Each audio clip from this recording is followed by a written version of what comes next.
right? But also if the vocabulary is unfamiliar vocabulary, or if you're asking kids to write an essay to compare and contrast and they don't have strong writing skills, it's not going to be very meaningful or fun for them. So you've seen, or maybe you haven't, or you've heard of the 6+ trait writing. How many have heard of the 6+ trait writing? Some of you have, okay. Again, it's a strategy, it's an idea that's supposed to strengthen our teaching and learning, and with Common Core, again, it brings together any given subject matter with writing to strengthen our understanding of that content. And so the 6 traits are ideas, organization, voice, word choice, sentence fluency, and convention to help evaluate the quality of student writing. If you know what the rubric is ahead of time when you give students a writing assignment, then they can start to think about how can I strengthen my ideas, my organization, my voice, etc. Okay, this is a very detailed, very complicated rubric. I'm not going to diss the rubric at all, but I will say that I tend to agree with Schmoker, right, when it comes to getting to the essentials of our subject matter here, in this case, social studies and history. So he's saying, let's scale back the rubric. Let's do something a little more simple when we're talking about writing in the social studies area. So provide X number of reasons, citations, direct quotes for each major portion of your argument. For each citation, provide clear, readable, logical explanations that link the citation to the question of the learning content. And then provide rebuttals to the major objections to your argument. So for Schmoker, when you're doing writing in the social studies, it's about argument. That's what you're doing. You're arguing with the text, you're arguing with your neighbor, you're arguing with some historical figure. It's an argument. That's the controversy at its core, and the writing is going to be about what that argument is, and the extent to which you can buttress your argument using primary sources, using information, etc. So that would be the rubric he would recommend, perhaps instead of or in addition to the 6-point trait that we talked about. So working backwards from whichever rubric you use, we're going to focus on the ideas corner of the 6-point rubric, because for social studies, that's the heart of it, right? Voice, conventions, those are things that the language arts teacher is going to care more about. For social studies, we care about the ideas, right? We care about whether the topic is relevant, the ideas are crystal clear, that you're writing from knowledge or experience, whether it's an insightful topic, etc. So we're going to focus on that part of the 6-point rubric if that's the rubric you're using. If you're using Schmoker, we talked about that already. Good ideas come from good writing prompts, right? Generally speaking. And so on this sheet that I passed out, you'll see some good, I just use middle school because it's still in middle, so high school and elementary school. So there are going to be generally 6 types of writing, right? And I've defined what those are and given some examples of the kinds of writing. So expository, descriptive, narrative, persuasive, literary, or how-to. Right? Those are the different ways that you can write anything. And I've offered here some ideas or some examples of what that could look like in a social studies context. Okay? This is all just by way of framing where we're going with this writing exercise today. Any questions so far? We're trying to get students to write more. We're just trying to get them to write juicy stuff, right? That's fact-based, that engages in arguments, because that's what brings social studies alive. You all are not language arts teachers, but you're being encouraged strongly to do more language arts work. So how do you do that, right? So these are some tools and resources for that purpose. I'm going to ask you now, individually, to use this writing prompt, using the information that you brought with you from the last session. Consider, agree or disagree, your county, whatever your county is, because you looked at your county last time, right, is not nearly as important to the civil rights movement as the counties surrounding Atlanta, Georgia, Birmingham, Alabama, or Washington, D.C. Agree or disagree? Disagree. Well, write about it. You're going to have about 15 minutes to write. Is this for grade? It is for grade, yes. Sure. How many paragraphs do I have to What's read? that? How many paragraphs do I How have many paragraphs do you have to write? 30 paragraphs? Right. Write from your anger, write from your heart, write from your, whatever this inspires in you, write from that prompt. In your last session? Is anybody from your accounting group? Yeah. Okay, did you bring your stuff with you? Yeah, but they all have it. They all have it. Well, then get with them. Yeah, we're not all sitting together. Well, first write. No, Casey. First write. Just write. Write what you think you know. Write what you think you know. You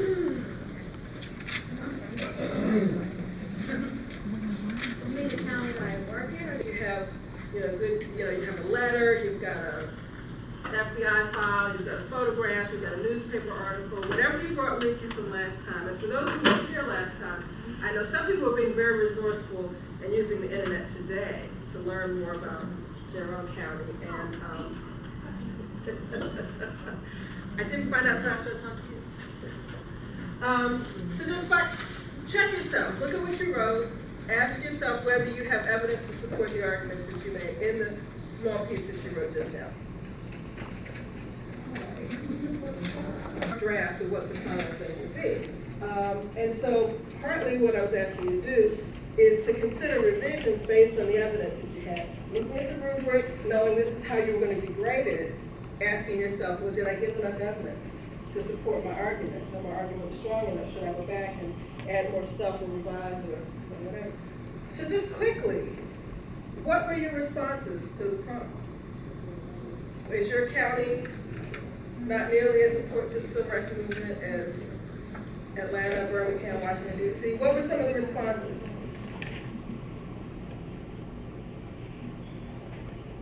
They were all important.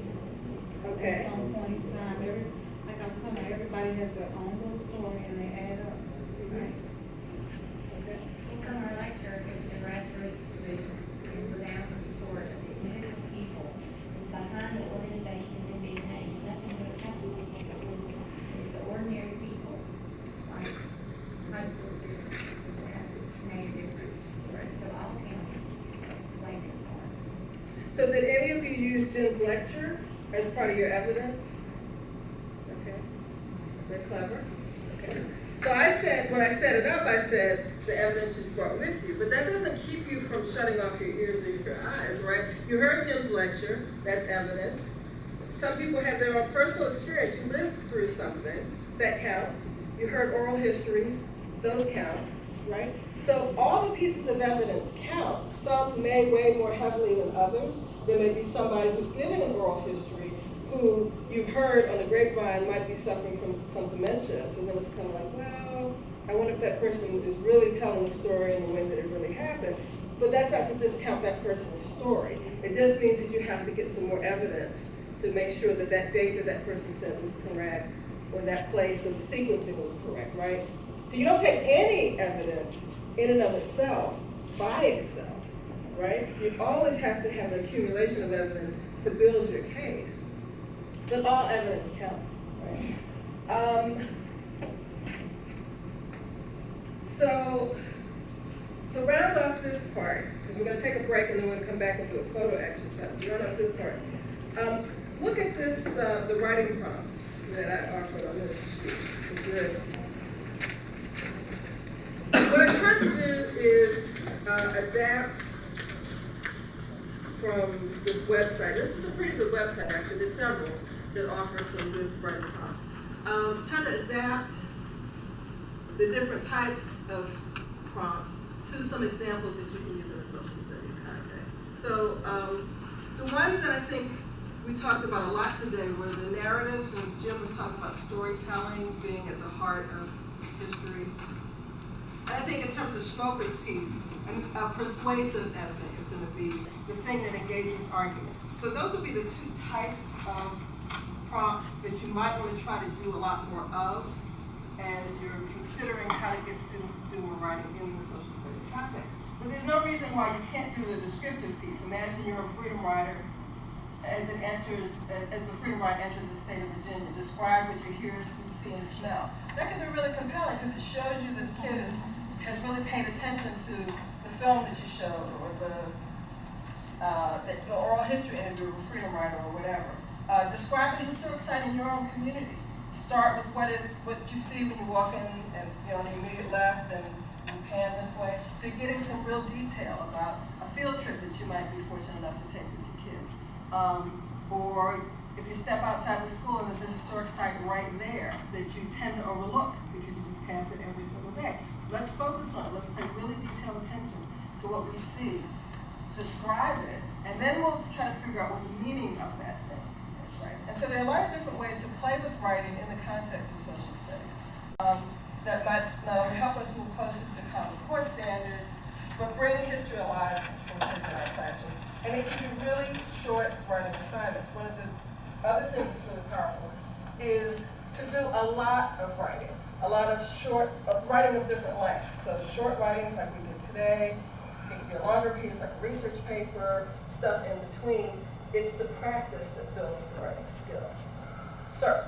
I do a whole lot of writing in my class, but the problem I have, I make a lot of reflection as well, and the kids like to, and they don't mind it. But I have a problem just finding time to really sit down and grade everything. And I want to know if you have any suggestions, aside from, maybe peer editing is about the best, or self-evaluation. Yep. But that's what I struggle with, because if they see that it's for nothing, it almost defeats the purpose. So it's not for nothing if they're building skills and fundamentally the big paper that they do for you is well written, right? But the peer editing and the self-editing, I don't know how you can reward that so that they can feel like it's worth doing and that it matters, but that's how you save yourself time, is to say you have to be responsible for what you write, and you have to meet these standards, and so you have to practice this. And then peers can be, as you know, really brutal with one another. So they might be harder on each other than you would be on them. And so that also helps to keep the practice going and to keep people kind of in check and disciplined about following the rubric. You're going to say something? I do little mind things. Keep me looking at the writing, because if on Friday afternoon I pick up this huge stack and I take it home and I look at it, I go, I don't want to do that. But if I give them note cards and tell them they have to fill up the note cards, I will look at the note cards because it's not as much. And it's a kind of short, quick thing. So I can look at those and give feedback on that faster. For example, the assignment that we gave today, if you only had 15 minutes and you wanted them to respond to that, another thing you could do is say, I want you to think about do an outline. How do you think you would answer this question? So you get your outline down there. And as you were doing, several of you were pulling out your computer, or you were going back to your notes, or you were asking somebody, they said something about C.C. Bryant or whatever. Who was that? I think I'm going to put those people there. So if you really look at the outline and see if they're on the right track, then it means that the next time that you look at it, you're not having to look at it the same type of thing. But mind trick, little thing. Yeah, that's perfect because, well, shoot, I didn't even want to do this assignment. They sure don't like it. When I say you can write a paragraph, they'll do it. Right. But the idea of filling out a note card, which is essentially just a paragraph, seems psychologically manageable. Like, you're giving me a note card, I probably would have done a better job on this. That's a good idea. And the other thing is, I have note cards, take a piece of paper, tear it in half. I don't want any more than a half. Okay. And for those little girls that say, can I write on the back? Okay. But, one of the things you're really trying to do is to get them to summarize what was the most important thing. Because if this place is not the place that you want to add all the detail, then go back and look at those with the detail. The other thing that I find that makes it easier for me to score these is when I have a detailed rubric. So I know what I'm supposed to be looking for. I need to see if they've got so many sources. I need to see if they back that up, if they back up their idea with some facts. And so I can pay attention to the rubric. It means I'm not trying to kind of categorize good, bad, that type of thing. And that is a double-edged sword because that rubric is so hard to get right. But it does help a lot. If I have the rubric, I can go a lot faster when I have those. Any other questions about writing prompts before we get into this next quick activity? So we'll do this in the morning. I don't know how many of you schools talk about what the Common Core test may be, but one of the discussions about the Common Core test, or the discussion that Mississippi made, what their test may look like is, the students would come in and one day they're going to do, first they're going to do research. So they're going to look up things and they'll have to write things down about the research. The next day they'll come in and they'll be given a broaden that topic or another part of that, and they would have to write on it. And actually it ended up being about a 3-day process where they're using research from different places. One of them would be the internet, one of them would be some writing, some things that they've read, and then they're going to come back and write their paper. And what we talked about right here is so close to that, because you actually have gone and you've done research at the archives or through the internet or through materials that you've read, and so that you're putting those things together to come back and make a proposal, persuasive, descriptive, whatever.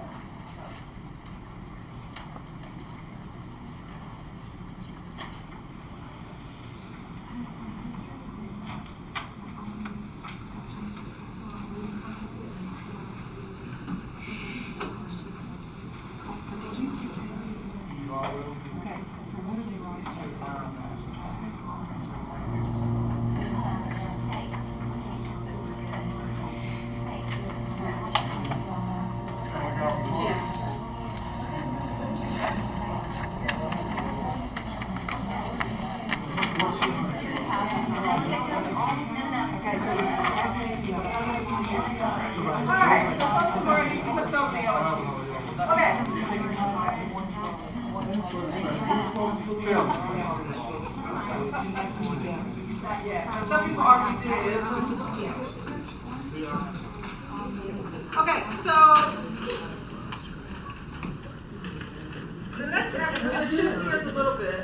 The next exercise we're going to do is a photo exercise. And we're doing two things with this exercise. One is gathering a little bit of data to help us understand better how to use images well as we're teaching civil rights movement. So that's where some of the demographic information at the top of the yellow sheet comes from. But we're also wanting to know, how to use photos better in the course of teaching civil rights movement. So the instructions are, after you fill out the top part with the demographic information, is to think about preparing a unit about the civil rights movement for your students, whatever grade level you teach. You are to flip through here and select 5 photographs that you want to include that you think exemplify the major themes that you'll be presenting in your unit. Once you've completed your selections, then there's 4 questions to answer related to those 4 photographs. Okay. So first flip through and think about the 5 that you think you'd want to use as part of developing a unit in the civil rights movement. And then after you've selected those 5, go through and answer these 4 questions. And I'll be collecting this yellow sheet. Any questions about what you are to do? So first fill out the top part with the demographic information. It's time for you to show us your understanding. Okay, that's when you are observed teaching. So we want to talk a little bit about how that, what we've learned in putting this together. I'm going to pass out to you a version of a UBD unit. And let's talk about what these parts are.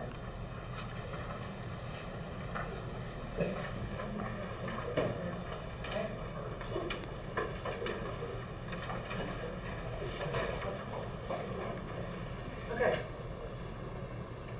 What I've done here is to take what we've done in the lessons since September and put those together to try to make sense of it to help us to understand what we've learned, how we got about to our understanding, and how we've gotten into the place that we have. And if you remember in our Understanding by Design have three parts. The first part is going to be the desired results. And what you're answering there is what is it you want students to know and be able to do. And what you're doing here is that we can write this up in several different ways. One of those is to do an essential question. And the essential question is designed to get to the heart of what you want students to know. Okay? It's also done to where it would be a question that does not have one definite answer. It is a question that invites for inquiry, for discussion, to look at it from several different perspectives. And if it's done well, it should be one that is going to be more motivational. Okay? And what I've chosen, and there could be debate on these, you may think this actually answers three different ones, but remember, I'm writing this lesson plan as from us, and you're the students, okay? So the three that I put down here is what instructional strategies will be the most effective for students learning history.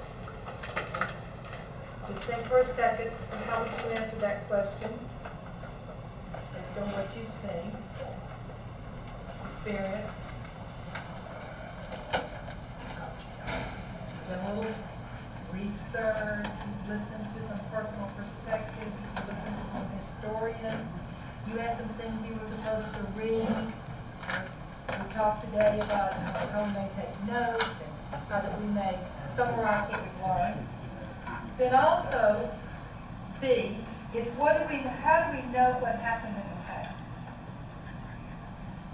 And one of the things that we tried to do through these workshops is to look at the fact that we think about this in terms of the fact that we have to look at what we have left. Okay? The pictures, the documents, the letters, newspaper accounts. And then how can we legitimately, and what can we legitimately infer from artifacts? Which gets to be a little touchy. I wish Jim was in here because he would elaborate on this a little bit more for us too. But it depends on my perspective of how I'm looking at those artifacts and what I mean. I mean, when Janice gave you the pictures and you were making choices, it was so interesting to see which ones you were choosing and which ones you were throwing out. And you were doing that based on what you thought was important and the connections that you would make.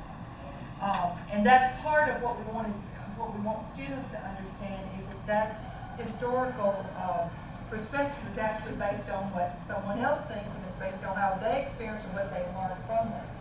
Well, just to add to that, I think Jim would say this, and it's certainly my experience, that when people do textbooks, they're doing a similar exercise, Yes. right? And sometimes it's based on a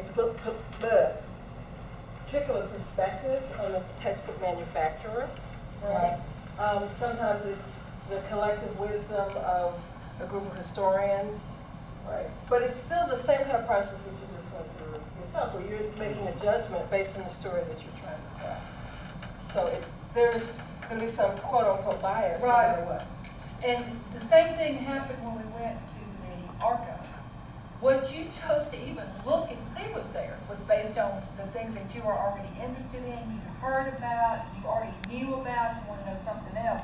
So once you did that, then you went back to see, okay, does that match up with what I thought? Okay. I remember you talking about the company and you couldn't find as much or what was happening there, but now you have a different interpretation based on what you know. Okay, Nadine, when Pearson put together our new U.S. history textbook, they did a Mississippi edition and has Mississippi in black at the top of it. If you look in it, you'll see at the bottom of one of the pages my name. They asked me to look at the book before it came out to make sure that it was connected with Mississippi issues that could tie in to American history.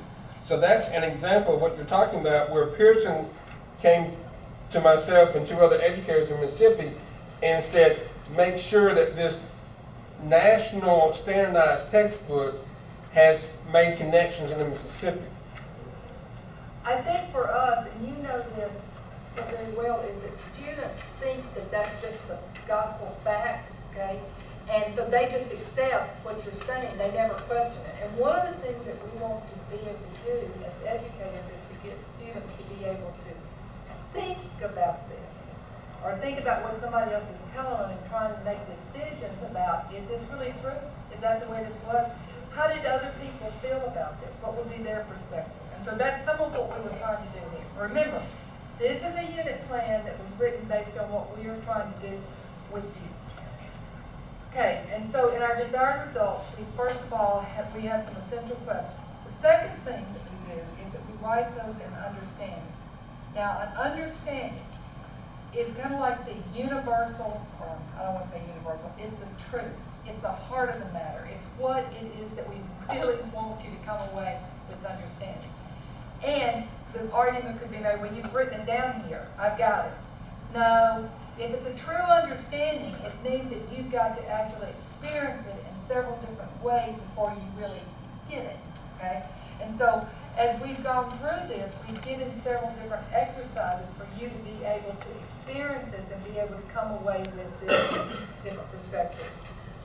A, small a, is that many instructional strategies are available for teaching history. An effective strategy have students engaged and thinking critically about the information. One of the reasons for using the Cornell notes is because rather than a passive process of just taking down what somebody says or copying notes off of a PowerPoint or just reading it from the book, is to have students to make decisions, think critically, make connections with that, stay focused on a certain topic. And so that's one of the things that we've done. The exercises that you've done where you've had to look at the pictures or you've had to pull things together from many different places, those would be effective strategies.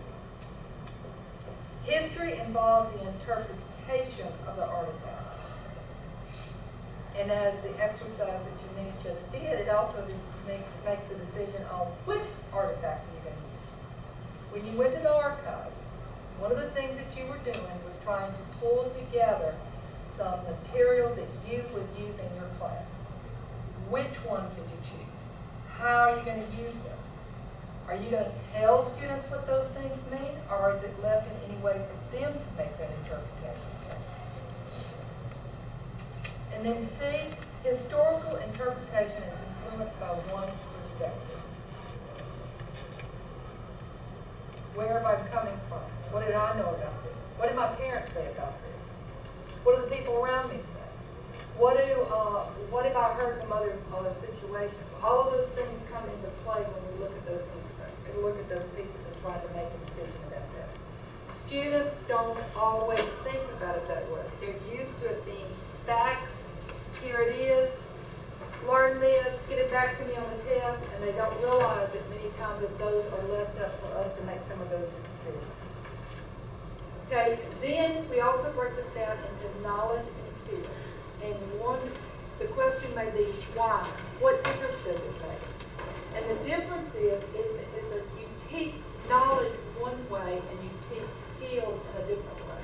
So what we need to do is to be able to look at what we want them to know and be able to do, and to separate those out so that we'll be able to teach those appropriately. One of the things that you will have on your test is that you will want them to know the perspective of many different people.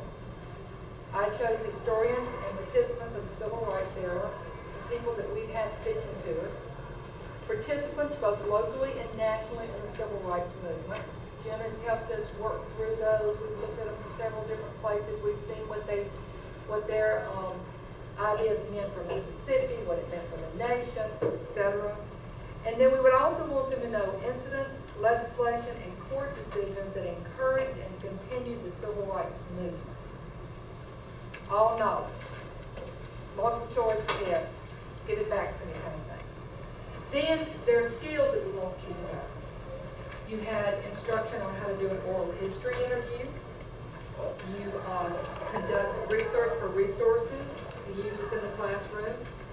We've looked at museum exhibits so that you could create a museum exhibit, create a timeline for a topic, explain and use Cornell notes so that you can use those within your class, and develop writing prompts for assessment and enhanced learning. Those are the skills that we hope that you would come away with knowing. At this point, I feel like you've been exposed to them, but you got to practice it before you're really going to know it. And this is what we're asking you to show us when we come back for the assessment. Okay, state, well, let me stop. Questions? I got a few looks like, what are you talking about? Anybody brave enough to ask me? Well, within the lessons that we create, you would like to see evidence Some of us. some of that. Yes. When you are observed, it will only be a lesson. There's no way you can do all of those and do them well. Okay, so how will you show me your understanding? That's what the assessment is. How are you going to show me your understanding? Well, we have several different things. First of all, the performance assessment. Now, I want you to be very cautious. If you wrote up a unit and you gave this to someone to check, you wouldn't get a good grade with the way this is written here, because I need to have all the details about how to do the performance assessment. But one of our goals was that you were going to create a museum exhibit yourself. Denise, that's not going to get to happen, is it? We're not going to have, well, they get a chance to, we don't have enough meetings for them to actually do that for us. It could happen. Okay, could happen, okay. A museum exhibit, okay? To write a unit plan using effective learning strategies, to conduct a lesson using effective strategies, and you need to put a great big star by that one, because that one is, that's what we're looking for. A lesson using effective strategies.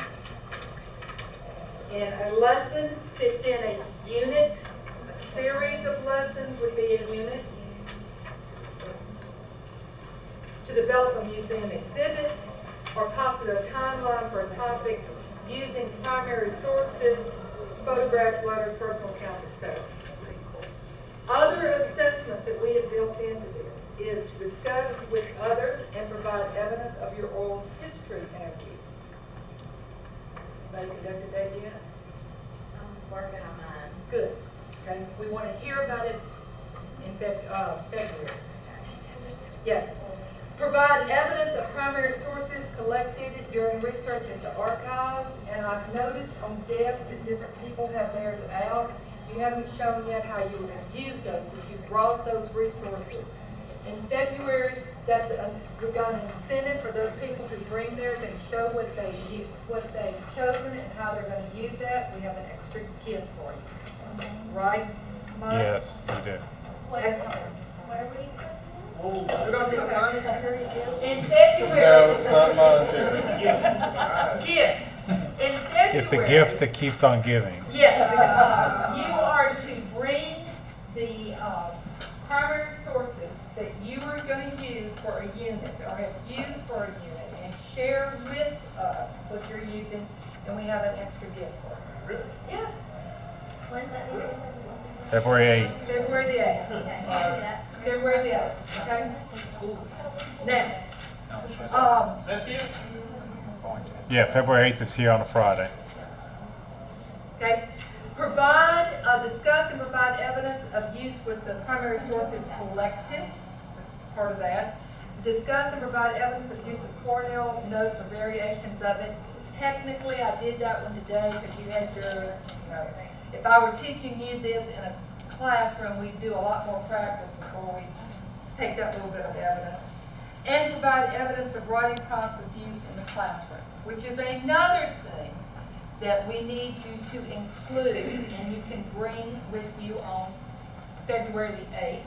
It's the writing prompts that you use, and you may bring students' work to show how that's going. Okay? I'm asking you to go back and do some powerful teaching and bring evidence of it. Can you just stop it now? No. We need to share with each other. Or, you know, bring it so we can steal it from you. That's whichever way you want to say it. Share, steal, whichever way. Okay, so now, what do we want students to know and be able to do? How are they going to show us they know it? How do I, as a teacher, get them to that place? So stage 3 is actually the learning activities that we have done. And I may have left out something here. Mike and Whit can help me make sure about that. We had an explanation of oral history accounts, September. A lecture accompanied by photographs from a historian's perspective of the civil rights movement by Dr. Campbell. Personal and historical accounts of civil rights movement by Constance Slaughter Harvey, William Winter, Marty Wiseman, Jackie Martin, and Dr. Ralph Ross.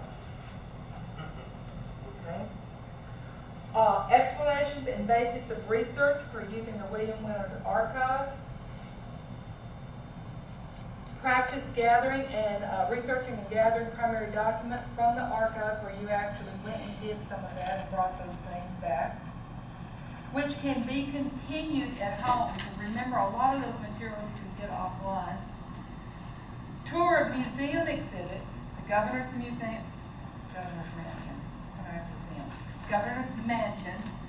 Smith Robinson African American Museum, for historical knowledge and models of how to create an exhibit. Because one of the things that we also want to talk about is how that you could have as one of your assessments for students to create an exhibit of the civil rights movement.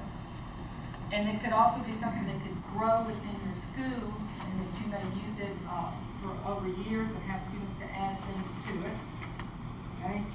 Exercise evaluating the historical significance of the resources. Do you remember what we did in November after you went to archives on Saturday afternoon? We had a little exercise where we worked through what pieces you were going to use, how you were going to use them, how they actually fit into everything. Remember that? Remember that? 2 pages, series of questions. What was it? Where did it come from? How am I going to use it? Okay. Explanation of need for helping students to focus and organize notes through the use of Cornell notes. Practice taking notes. Practice using Cornell notes. Photography exercise to evaluate choices of images for creating curriculum on the civil rights movement. Finished doing that. Practice conducting oral history accounts and sharing of what was learned. Okay, got one. Personal reading of focus. You can teach for understanding, which is in the card. Yes, I did. Just remember that. And classroom students' evaluation of learning strategies used during the unit, which you've been doing as you go along. Okay. Can you write one of these?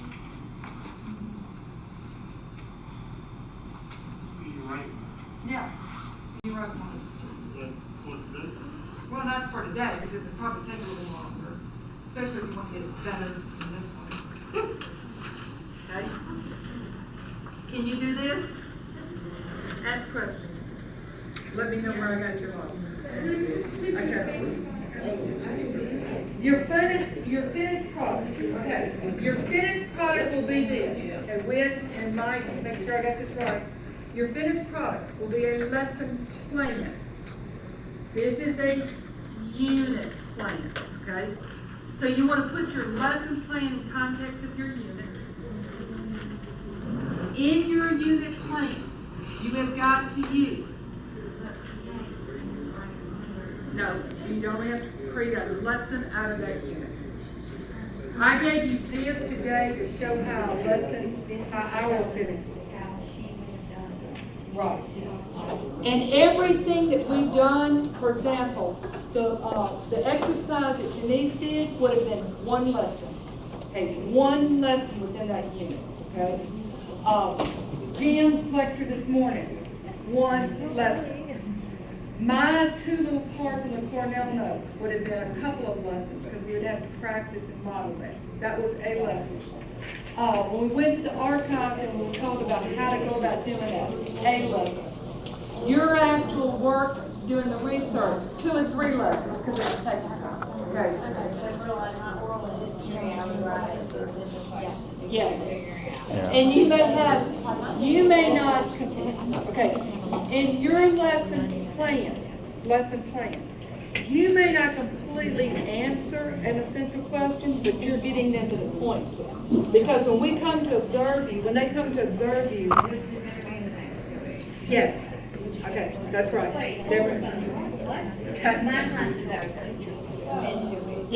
There are some people, don't count out. There are some people who are actually gonna be observed really soon because they're on a full block and they're going to be observed, 10. There's a few people who are having a lesson on civil rights right away and they want to be observed now, right? You got another one. What's gonna happen is you're gonna pick and choose. We've kind of given you a panorama of stuff to choose from. So somebody might be doing oral history, which may be a part of a lesson, because that's gonna take some time. So you may interview a couple people within that lesson that's building towards something, okay? Some of you may choose to do the primary source documents in the lesson format that was presented, the different ones. That would be what we would observe you with. So what we're saying is you just pick and choose from some of the stuff. If you got some stuff in the archives you want to use in your lesson plan, that becomes your lesson plan that we're going to use. You don't have to do that and then this all for one lesson. You can't do all of that, You they're can't not do it gonna all. stay there all So day. we've given you a hodgepodge of things we'd like you to try out to see how they work in your class. Does that make sense?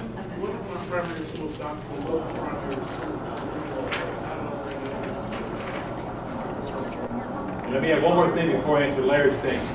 If you want to be observed in January or February early on, let us know and just give us a call and we can go ahead and do the observation. See what I'm saying? Especially some of you U.S. history teachers, so you might want to go ahead and get that out of the way before you get into a lot of the other stuff that you're doing. It's up to you, okay, when you want to be observed. Because I know last year we waited later, it was hard on you all to kind of find the time. So that's why we're trying to kind of speed you along a little bit.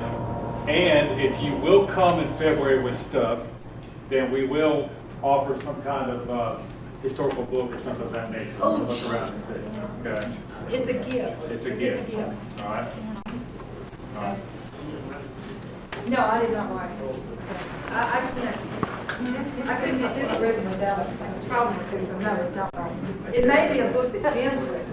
And we will send you an email out with all the stuff that many of you just said, so you can kind of be reminded of some things that you can choose from. Okay? Which basically would be the thing that we've got under skills, right, under skills, okay? Now, so, okay, what's your question, Gina?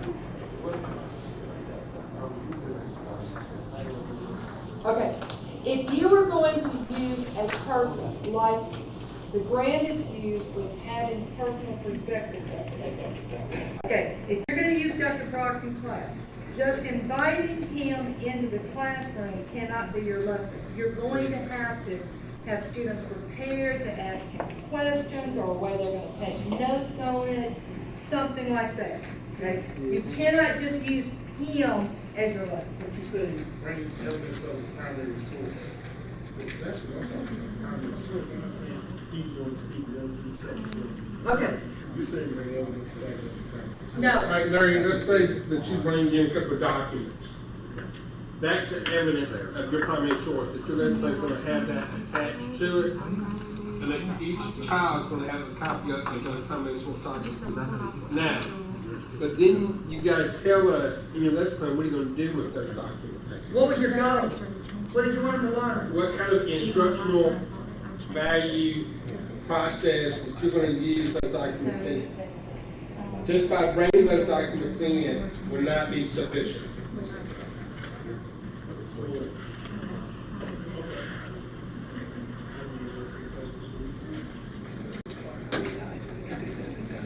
Most of you are used to doing lesson plans. If your school has you to do a lesson plan, I know Mike, we had already given a summary like this. Yeah, I was just gonna give this so we can all be on the same page. And one last thing, you do not have to be observed in January or February. I'm not saying that, I'm just saying if you would like to go ahead and do it. We can do some of y'all in April, May if you want. Okay. Just to separate out, most of you, if your school requires you to do lesson plans, okay, then they are asking for parts, these parts generally are lesson plan format, okay, or something like this. This is a unit, you have some of these lessons that go within it. But that is not to say that you cannot use, whatever format you've got, Mike and Whit are familiar with all those, they can go with it. Right. Doesn't make any difference, okay? A question was asked down here about using an essential question for a lesson. Most of the time, a good essential question is so broad, you cannot answer that all in one day. It'll take several different lessons, but you could be addressing it, so you're getting students closer to being able to address that, okay? None of our essential questions here was answered in one lesson. We'd actually could have some smaller questions, like how do you conduct oral history? Okay, you did that in September, right? How can you use the Mississippi Archives to be able to do research? We did that in November, right? Okay. Those are not really good essential questions. Those are the goals that you have, or the objectives. Okay.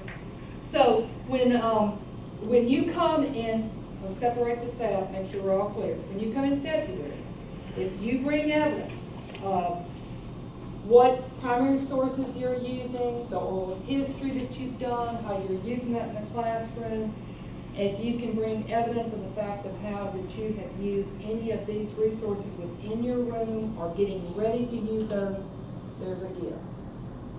During the spring, you are going to be observed with the lesson. The lesson should include you using primary source documents or documents, period, oral history, evidence of students being able to create a museum exhibit or where they're working on it. That'd be a great one, where you've got pieces there together and they're trying to make a decision and what they're going to put there. Ooh, that'd be a fabulous lesson. Will you let them use the process of doing Cornell notes as a... Yeah. Okay. If you were going to give a lecture, or if you're going to have things they're going to be reading, and you want them to take notes on that, and they use the Cornell notes process, then you can use those also. Okay? We would love a variety. You mean you don't want to see Because everybody... some of you may not remember that what we're trying to build is lesson plans that are going on a website. And we have a website for this, so you're helping us out, yeah. What is the website? The website is tahgms.org.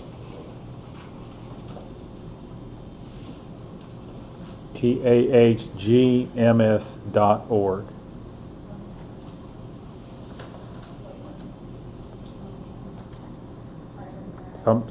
There's lesson plans up there already, even from last year. Are those lowercase or uppercase? All lower. It's lower, but it's not case sensitive.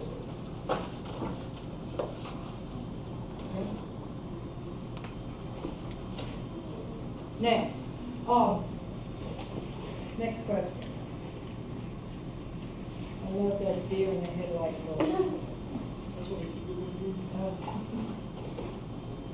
What's going on? What have I got to do? When do I have to do it? Is it going to count for a grade? Do I get an extra check? Yeah. If you another thing that you could do is as you are working your assessment, having a writing prompt and students work toward that, and you have them, you bring copies of the writing that they've done and how that you scored that or looked at that or what you've learned from the process of doing that, those are all good parts that you can add to them. Okay? Question?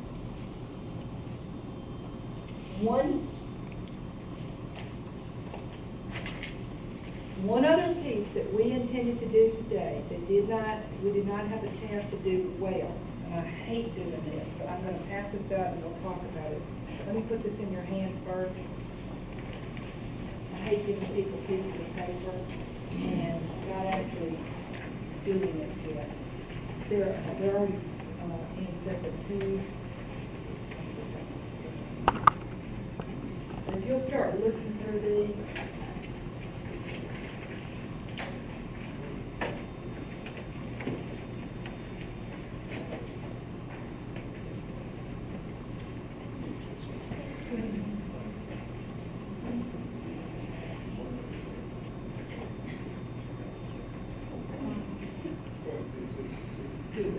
Second grade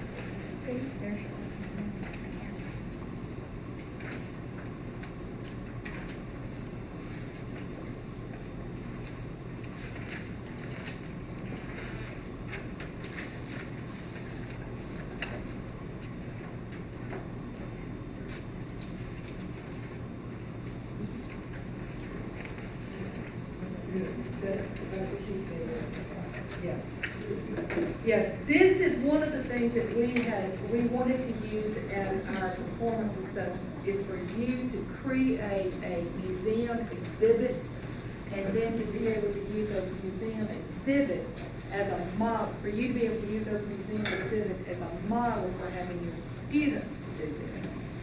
This is a fabulous, authentic learning piece, and it helps students to truly understand what we said as our essential questions of B and C and our understanding of B and C. And that is that how we know what happened in the past is based on the artifacts that we have left. And that also gets played into whose perspective is coming from. Okay? I thought the two speakers this morning, you really could see that very well. Two totally different situations, how they saw it. But did you see how that they kind of came to an understanding? The way things work. Okay? And we just kind of played through those roles until there were people that were brave enough to go out there and make a change, and make a decision or push us into doing something different. Okay? And I think that was another thing. I may be speaking for Jim, but I think that's what he was trying to challenge you to remember, that when you go to teach this, that you have the opportunity to help students understand that they can make a difference, even in a little small way. But he's also putting some beware. Parents may be upset if you push your child to be out there like that. But anyway, okay, back to this, get off the soapbox. Okay, these are two ways of being able to look at creating a museum display. And in this, what you are doing is to having and choosing which sources, which pictures, which pieces, what things do you want to put together is going to kind of tell the story. Now, do you remember when you went to the African American, Smith Robinson Museum, or either when we went to the World War II Museum last year? You don't want to do the whole museum, just one little piece. Okay, one little piece, what would you put there? What are the things that are most important? And the exercise that you just did with those photographs, where you had to choose which things were the most important, what was the theme going to be behind those? Why those pictures, and why are you throwing some of them away? Okay? That's the kind of thing that you would do here. You can create it using a timeline there. They pick the pieces that are going to go with that. Another piece that will make you another part of this assessment that's going to make you feel much more comfortable as a teacher is that you have them to write why they chose those pieces, why those were significant. If you don't add that to your part, you're probably going to feel like that you don't really know whether students learn very well. So the writing prompt of why this piece, why is this important, how does this fit into the context of what you're trying to do, that is what's going to make this more valuable for you, and you're going to feel much more comfortable as a teacher using that. Has anyone done this part before? Been using it? I have a coworker that does it, our second grade teacher does it every year. And how does it work? The kids really enjoy it. They like doing it. They have to, she assigns like either Asia, like she assigns a continent that they've discussed already, and they have to pick something from what they talked about, and then make something for the museum to put in the museum per grade. Okay, you told us that students enjoyed it. That means that they worked hard. They were engaged with it. Did they work individually? Okay, so they're individual. Could it be done as a group? No, it's at home, it's not done at school, it has, the parents have to help them with it, the parents have to sign a log that they've done. Remember, you could do this the other way, especially for you that are in high school. So, because we're all about parent involvement, so that's how she does parent involvement. She really likes it, like she likes doing it. It takes about a 2-week time period for them to do it. It's almost like a science fair project, but at home with a history project.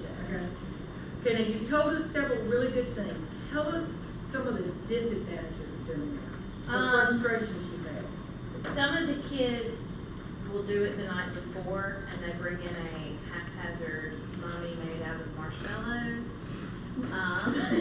which was one of my favorites 2 years ago. No thinking involved, No, just get it done. yeah, she and I got really tickled at that one. Our toilet paper, you know, the toilet paper mummy. And then there's also just kids who will not do it because there's no parental help at home, and so you have to take those things into consideration. There's also the inaccuracies if they don't have the proper information in their notes or the information they need. So then she has to go back and like give them, you know, the correct, give them the things that they need to correct it, while they're in class. Okay. So, And one of the things, you know, when you're looking at those frustrations, those may be reasons that you want part of this done in class with supervision, or that you have parts turned in at certain times so you can keep an idea of how much they're doing and how they're working through it.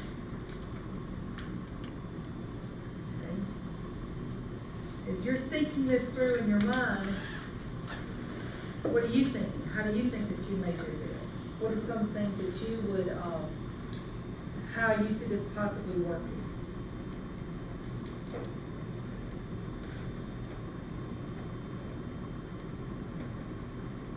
You don't tell me yours, I'm not sure, I'm gonna take mine. Okay, mine is. One of the things that we had thought about doing this was the fact that we wanted you to create one as a model, so when you went back to school, you could say, this is the way it's supposed to be looking. So that when you went to the archives, you were mainly looking for things in either your county or your community.